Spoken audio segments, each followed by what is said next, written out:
السلام علیکم، مجھے کہتے ہیں مقبول جعفر۔ ناظرین، آج کی ولاگ میں ہم بات کریں گے جو ابھی 10واں NFC ایوارڈ ہے اس بارے میں، اور خصوصاً جو ہم بات کریں گے اس میں ہم بات کریں گے کہ بلوچستان سے جو نامزد کیا گیا ہے، ایک بڑی ہی کنفیوزڈ سچویشن ہے۔ بلوچستان والے حیران ہیں کہ یہ جاوید جبار صاحب ہیں کون۔ یہاں تو لوگوں کو یہ بھی نہیں معلوم کہ بلوچستان کی نمائندگی انہوں نے کرنی ہے، بلوچستان سے ان کو منتخب کیا گیا اور ان کا تعلق بلوچستان سے ہے ہی نہیں۔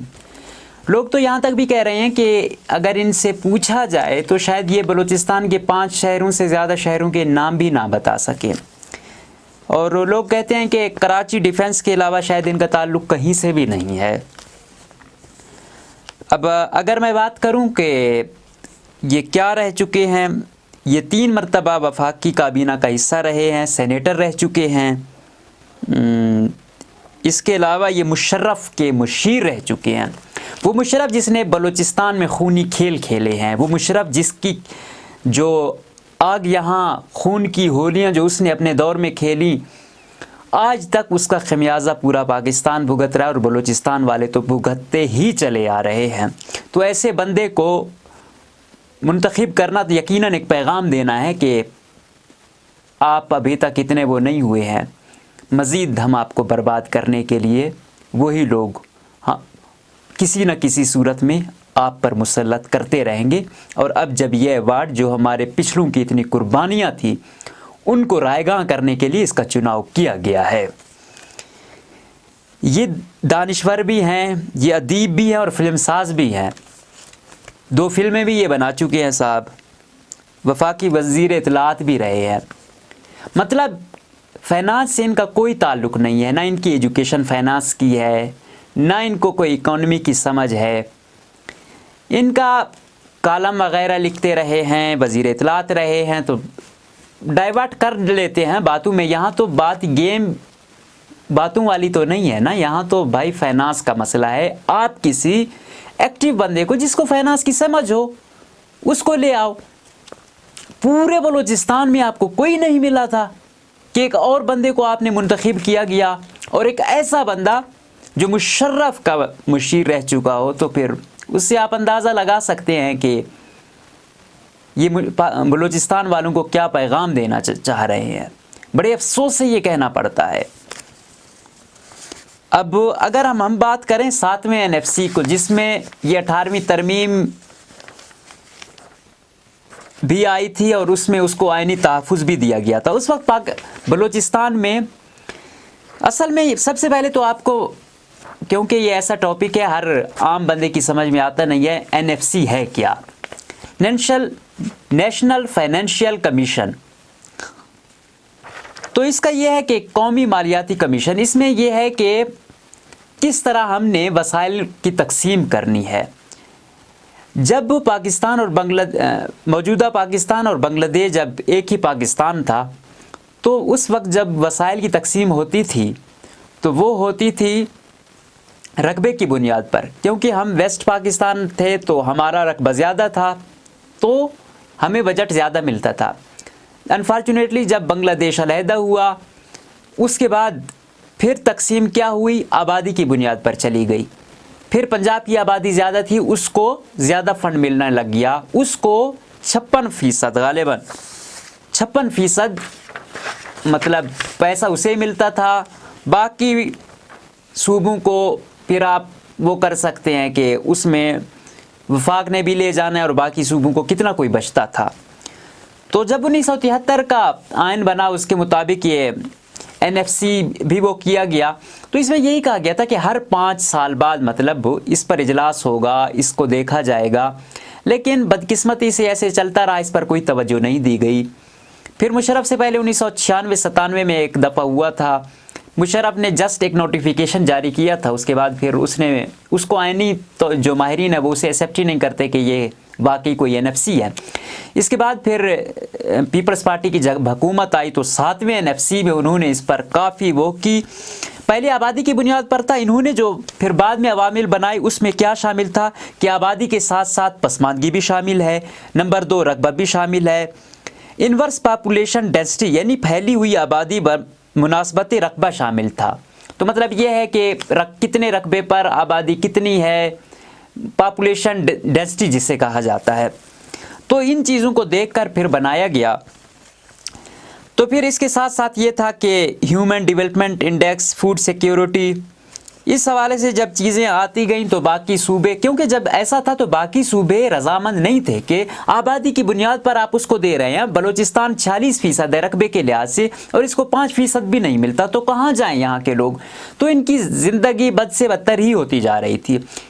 تو اس طریقے سے جب یہ ہوتا چلا آ رہا تھا، پھر ان کی جب تقسیم ہوئی تھی، پھر یہ بڑا مزیدار وہ ہے، اس میں پہلے یہی تھا کہ ایف بی آر جتنا مطلب وہ جمع کریں گے پیسے، اس مناسبت سے ان کو ملتا تھا۔ ایک تو پہلے کم ملتا تھا، پھر ایف بی آر جتنا کولیکٹ کرتا تھا اس مد میں اگر کسی نے کم کیا ہے تو پھر جو اس کا حصہ تھا اس سے بھی اس کو کم ملتا تھا۔ اب پھر یہ تھا سندھ کو اس حوالے سے وہ تھا کہ تمام مرکزی دفتر جو ہیں بزنس، امپورٹ ایکسپورٹ اور کیا کہتے ہیں کہ بندرگاہ، وہ وہاں پر ہے، تو ہر چیز وہاں سے اسے ملا کرتی ہے، تو وہ تو اپنا وہ پورا کر لیتا تھا۔ لیکن پنجاب کی آبادی زیادہ تھی، اب بلوچستان اور خیبر پختونخوا رہ جاتے تھے۔ اب یہاں پر نہ کسی نے ادارے بنائے، نہ یہاں کے لوگوں کو کبھی اپنا سمجھا گیا، تو بس ان کا جو کچھ بنتا بھی تھا وہ بھی کاٹ لیا جاتا تھا۔ ان لوگوں کا مطلب جو معیار زندگی تھا وہ بد سے بدتر ہی ہوتا جا رہا تھا۔ تو انہوں نے یہ چیز بھی کی کہ ایک تو یہاں کچھ ہے نہیں، اگر ایسا کچھ ہو جاتا ہے تو آپ ادھر سے بھی کاٹ لیتے ہیں۔ پھر انہوں نے یہ شک ڈلوائی تھی بلوچستان سے اسپیشلی، کہ اس وقت فائنانس سیکٹری تھے محفوظ علی خان صاحب، وزیر اعلیٰ تھے نواب اسلم خان ریحسانی صاحب، اور وزیر خزانہ تھے عاصم کرد گیلو صاحب، اور انہوں نے یقیناً بہت اچھا کام کیا، بہت اچھا کام کیا، جس کی وجہ سے آج بلوچستان کو بہت زیادہ حصہ مل رہا ہے۔ تو غالباً 120 ارب روپے اب تک مل چکا ہے اس کے بعد سے آج تک، اور اس سے پہلے آپ دیکھیں گے تو آپ کو زمین اور آسمان کا پتہ چل جائے گا کہ کتنا فرق تھا۔ اب کیا ہوتا ہے کہ یہ لوگ، یہ چیز ایسی سچویشن ہوتی آ رہی ہے، اس چیز پر آ گیا کام، چلتا آ رہا تھا، ہوتا آ رہا تھا۔ یہاں پر بدقسمتی سے کرپشن اس انتہا کی ہے، یہاں پر تمام جو پکڑنے والے ادارے ہیں وہ بھی پتہ نہیں کیا وجہ ہے، وہ بھی ان کو نہیں پکڑتے۔ بلوچستان میں اتنا پیسہ آنے کے باوجود بھی حالات بہت خراب ہوتے جا رہے ہیں، ترقی کہیں نہیں دکھائی دے رہی۔ لیکن اس کا یہ مطلب نہیں ہے، بات یہ ہے کہ وہاں سے آ رہا ہے، ادھر سے نکلنا بڑی بات ہے، پھر یہاں والوں کو بھی جس طرح وہاں سے ہوا ہے ان کو بھی انشاءاللہ ٹیکل کر لیا جائے گا۔ لیکن بدقسمتی سے چھوٹے صوبوں میں گیم بازی پلٹنا بہت ایزی ہوتا ہے۔ جب یہ اختیارات چھوٹے صوبوں کو منتقل ہوئے تو اسٹیبلشمنٹ اور آئی ایم ایف کو بہت تکلیف ہوئی۔ انہوں نے کہا کہ کیوں آپ ان کو ایسا دے رہے ہیں، نہیں دینا، اس طریقے سے کیسے وہ ہوگا۔ لیکن اس وقت 18ویں ترمیم میں این ایف سی کو آئینی سیکیورٹی دی گئی کہ اگر صوبے کا کوئی بجٹ اگر آپ اس کو جو دے رہے ہیں رقم کم بھی کریں گے تو آپ کو پہلے آئینی ترمیم کرنی ہوگی۔ اسی لیے آپ دیکھ رہے ہیں کہ آج کل 18ویں ترمیم کے خلاف ہر جگہ باتیں چل رہی ہیں۔ کیا ہے دراصل بہانہ 18ویں ترمیم ہے، نشانہ این ایف سی ہے۔ اس میں یہی ہے کہ کیوں وہ ہو رہا ہے کہ کسی کے پاس کچھ جا رہا ہے، یہ کیونکہ اختیارات اب صوبوں کو منتقل ہو گئے ہیں تو بہت تکلیف ہو رہی ہے۔ اب اس میں بدقسمتی ہماری یہ ہے کہ یہاں پر ہر چیزیں کنٹرول ہوتی ہیں، تو پھر باپ پارٹی کے اصل وارثین جو ہیں انہوں نے پھر یہ کیا، جام جیسی ایک میں کیا کہوں سوشل میڈیا کے چہیتے کو بٹھا کر پھر مقاصد لیے جا رہے ہیں، جو چاہیں گے وہ کیا جائے گا۔ جام کو پتہ بھی ہے یا نہیں پتہ کہ جاوید جبار صاحب کو لگایا گیا ہے، اس پر پورا بلوچستان شکوک و شبہات میں ہے کہ یہ کیا کیا گیا ہے، اور اس نے ہمارا کیس وہاں ریپریزنٹ کرنا ہے، اس نے ان کو کاؤنٹر کرنا ہے۔ یہ کیا کرے گا؟ اس کو چلو بلوچستان سے کیا ہمدردی ہوگی؟ بلوچستان سے اسے ہی ہمدردی ہوگی نا جو یہاں رہے گا، اس کے بچے یہاں رہیں گے، اس نے یہاں رہنا ہے، اس کی مطلب ایک نسل آ رہی ہے۔ وہ بندہ ہے چاہے ہارے جیتے، اسے کوئی 5 ارب روپے کی آفر کر دے تو اس سے کیا ہے؟ بڑے افسوس سے کہنا پڑتا ہے، ایک مطلب اسے ہمدردی نہیں ہے. میرا کہنے کا مطلب یہ ہے کہ اس کے کچھ بھی نہیں ہونا, اس سے تکلیف ہمیں ہے جتنے ہمارے ان لوگوں نے جتنی محنت کی ہے. اب محفوظ علی خان صاحب جیسا بندہ ہمارے پاس ہے جتنے 7 NFC ایوارڈ میں اتنی محنت کر کے بلوچستان کو اتنا کچھ دیا, اور اس کی موجودگی میں بغیر اس سے مشاورت کے ہونا تو یہ چاہیے تھا کہ کوئی بھی وہ ہوتا, ہمارا بندہ تھا, آپ اس کو اتنی تیاری تھی, اس نے اتنا کام کیا ہوا تھا, آپ اس کو نامزد کرتے. اس کے ہوتے ہوئے جام صاحب کا ایسا کرنا یقیناً بہت سارے سوالات کو جنم لیتا ہے. اور کہا جاتا ہے کہ جب آپ کا کیس ہو اور آپ کا وکیل کمزور ہو تو پھر آپ کیس نہیں جیت سکتے ہیں, اور اگر آپ کی استطاعت ہوتے ہوئے آپ جان کر وکیل کمزور کر رہے ہیں تو یہ بدنیتی پر مبنی چیز ہے. اب کہاں جائیں ہم لوگ, کہاں پر وہ کریں؟ بلوچستان والوں کو یہ چیز بڑی سمجھنی ہوگی. کوئی بھی ہم سے مخلص نہیں ہے, یہ چیز بہت بڑی وہ ہے. چلو آج ہی آ رہے ہیں, پیچھے ہو سکتا ہے نسل در نسل ایسا نہ ہو, اچھے لوگ آئیں, یہ جو بجٹ ہے یہ ہم پر ہو لگے, یہ کرپشن کی نظر نہ ہو. لیکن اگر یہ وفاق سے ہی رک گیا پھر ہم کہاں وہ کریں گے؟ ایک پہلے ایسا وقت تھا کہ ہمارے لوگوں کی جو تنخواہیں تھی وہ نہیں ملتی تھی, اسلام آباد جانا پڑتا تھا, منتیں کرنا پڑتی تھی, تب جا کر ہمارے جو ملازمین ہیں ان کی تنخواہیں ملا کرتی تھی. آج اتنا اربوں میں پیسہ آ رہا ہے اور یوں لوٹ مار ہو رہی ہے. کاش بلوچستان کی عوام سڑکوں پر نکلتی اور ان کو وہ کرتی, لیکن اس کے لیے تو کم از کم نکلو. یہ ہمارا نہیں, ہماری آنے والی نسلوں کے لیے یہ. اگر یہ ایسا ہو گیا, NFC کی مد میں کٹ گئی رقم, پھر ہمارے پاس بہت مشکل ہے کہ ہم پھر دوبارہ کچھ کر سکیں یا خود کو بلڈ اپ کر سکیں. میں مانتا ہوں بہت کرپشن ہے, انتہا ہے, لیکن یہ ہے کہ آہستہ آہستہ ہی امپروومنٹ ہی آئے گی. اگر جو پہلے ہی امپروو ہو گئی ہیں اس کو کٹ لگ جائے گا, پھر کہاں سے امپروومنٹ ہی آ جائے گی؟ خدا را اس چیز کو سمجھیں. اس میں یہی ہے کہ اب بلوچستان کو کتنا مل رہا ہے, پہلے آپ دیکھو کتنا ملتا تھا, اب کتنے 400 ارب سے بھی اوپر کا وہ چلا گیا ہے. پہلے 45 اتنے 50 کے آس پاس ہوتا تھا. تو یہ یقیناً ہمارے لیے جو ہے نا, عقل والوں کے لیے بہت نشانیاں ہیں اس میں, اور یہ بہت بڑی بات ہے. اب اسلم بوتانی صاحب کہہ رہے ہیں کہ میں جاوید جبار کے خلاف سپریم کورٹ جا رہا ہوں کہ کس طرح بلوچستان حکومت نے اس کو لگایا ہے. اس طرح ثناءاللہ بلوچ صاحب کہہ رہے ہیں کہ ادیب تو ہیں لیکن جو ہے نا یہ ان کو اکانومی کی اتنی سمجھ نہیں ہے. بھائی اب میں ایک صحافی ہوں, اگر آپ مجھے کہیں گے کہ آپ وکیل بنے تو مجھے نہیں ہے اس کا میں کیس نہیں لڑ سکتا اس طریقے سے, مجھے اس شک کا نہیں معلوم ہے, مجھے اس کا وہ نہیں ہے. مجھے اگر کوئی کہے کہ آپ جو ہے نا ڈاکٹر کا کام کریں تو نہیں ہے. ڈاکٹر کو اگر آپ کہیں گے کہ آپ ایک نقشہ بنائیں تو وہ انجینئر والا کام نہیں کر سکے گا. لیکن ہمارے یہاں پر سب چلتا ہے نا. اب جاوید جبار جیسے بندے کو تو یوں ہی مطلب ہے نا, جب آپ نے وکیلی کمزور کیا, اس سے یہی لگتا ہے کہ آپ خود چاہتے ہیں کہ آپ کا کیس کمزور ہو. جام صاحب تو سلور سپون منہ میں لے کر پیدا ہوئے ہیں, اسے کچھ نہیں ہے. وہ پے در پہ ایک وہ نسلوں سے وہ چلے آ رہے ہیں, اسے کوئی وہ نہیں ہے. کچھ بھی ہوتا رہے, اس نے براجمان ہونا ہے. وہ خاص لوگوں کے چہیتے ہیں, وہ آتے رہیں گے. لیکن صوبے کا کیا ہوگا؟ اسے صوبے سے کوئی لگاؤ ہی نہیں ہے. وہ آج یہاں ہے, کل کہیں ہوگا. تو خدا را انصاف کریں یہاں کے لوگوں کو, یہاں کی سرزمین پر بجائے کچھ دینے کے مزید تو آپ کٹ نہ لگائیں, مزید تو ایسی جو ہے نا کنسپائریسیز تو نہ یہاں کے لیے تیار کریں.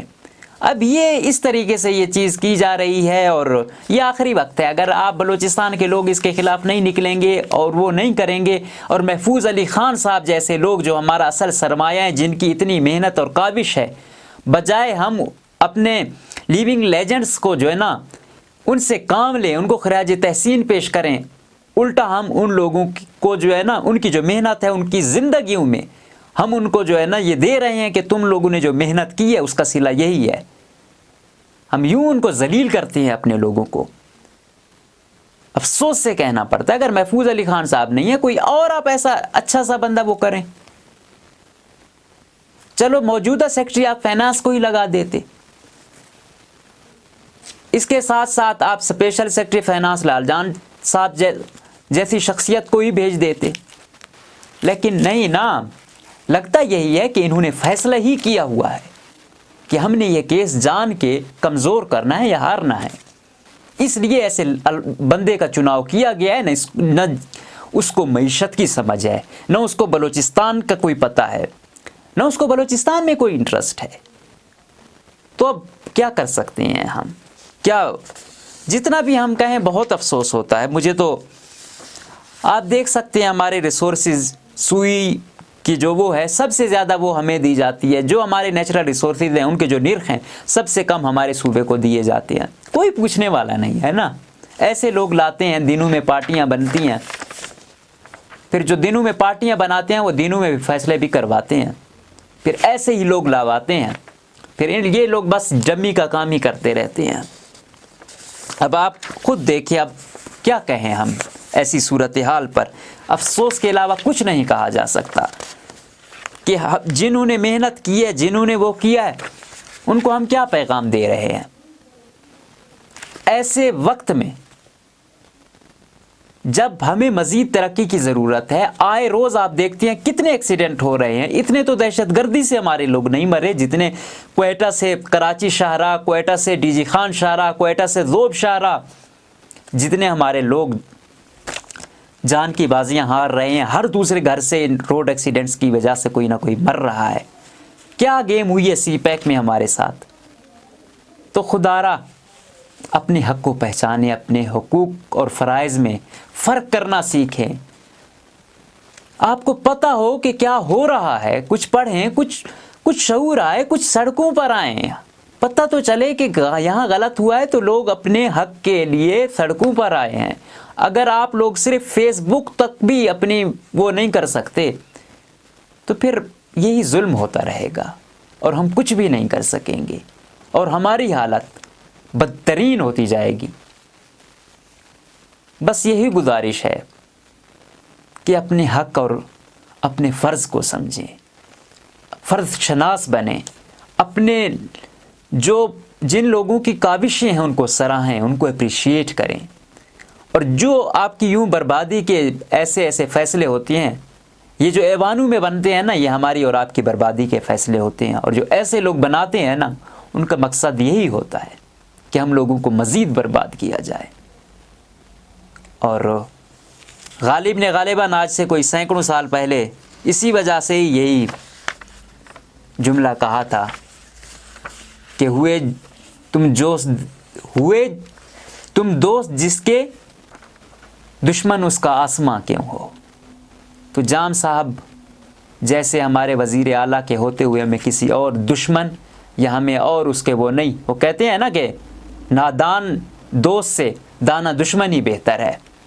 ایسے فیصلے یقیناً ہمارے لیے کوئی اچھے نہیں ہیں، یہ نوید دے رہے ہیں کہ آپ لوگوں کی بربادی مزید ہونے والی ہے اور اس کے لیے آپ تیار رہیں۔ اور اگر یوں جانوروں اور یہاں بلوچستان کے لوگوں میں کوئی فرق نہیں ہوگا تو یہ بربادی یوں ہی ہوتی آ رہی ہوگی، جو سلسلہ اس ملک کے بننے سے لے کر آج تک چلا آ رہا ہے، اور ہم لوگ پستے رہے ہیں، مر بھی رہے ہیں، بدنام بھی ہو رہے ہیں، وسائل بھی سب سے زیادہ ہے، ذلیل بھی سب سے زیادہ ہے، غربت بھی سب سے زیادہ ہے، بے روزگاری بھی سب سے زیادہ ہے، دہشت گردی بھی سب سے زیادہ ہے، ضلالت بھی سب سے زیادہ ہے۔ یہ دنیا کا واحد خطہ ہے جہاں آپ کو یہ مثال ملے گی۔ سب کچھ ہونے کے باوجود بھکاری بنے ہوئے ہیں، الٹا ہمیں تانے بھی دیے جاتے ہیں۔ وجہ کیا ہے کہ ہم لوگ اپنے حقوق اور فرائض میں آج تک فرق ہی نہیں کر پائے ہیں، آج تک ہم نے سمجھا ہی نہیں ہے، آج تک ہم نے غلط اور صحیح کو اپریشیٹ نہیں کیا، غلط کو کنڈیم نہیں کیا۔ اس وجہ سے ہماری بربادی چلی آ رہی ہے۔ میرا مقصد بتانا تھا، اب دیکھتے ہیں کہ بلوچستان کے لوگ اپنے حق کے لیے کتنا نکلتے ہیں اور اس حکومت کو کتنا مجبور کر دیتے ہیں کہ یہ اپنے فیصلوں پر نظر ثانی کریں۔ اللہ حافظ۔